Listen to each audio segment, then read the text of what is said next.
Sa detalye ng ating mga balita, posibleng makasama sa bansa ang pagkakaroon ng reenacted budget para sa susunod na taon dahil umano yan sa napakaraming insertions at ghost flood control projects. Kaya naman mismong si Pangulong Ferdinand R. Marcos Jr. hindi papayagang maulit ang 2025 national budget.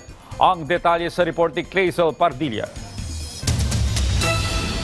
Pinamamadali na ni Pangulong Ferdinand R. Marcos Jr. ang pag-aaral at pagtalakay sa panukalang pambansang pondo para sa susunod na taon.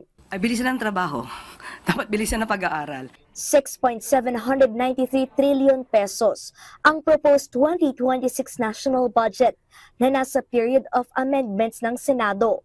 Ito ang pagbabago sa mga alokasyon na ibubuhos sa mga nakaambang proyekto at programa ng pamahalaan para sa susunod na taon. Target maipasa ang 2026 national budget bago mag-December 31. Kung mabigo, iiral ang 2025 reenacted budget o paggamit ng lumang pondo na sinasabing pinakamaanomalya at pugad ng mga palpak at guni-guning flood control project at posibleng makapigil sa pagtupad ng mga bago at napapanahong programa ng administrasyon.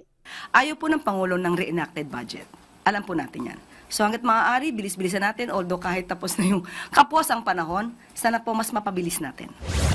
Para matiyak ang pagkakaroon ng sapat na pondo at maayos na operasyon ng tanggapan ng Pangulo, sinisikap ng Office of the President na singilin ang mga ahensya ng gobyerno na hindi pa nababayaran ang ilang gastusin sa foreign travel noong 2024 na una ng sinita ng Commission on Audit. Collection letters were already issued in April and May 2025.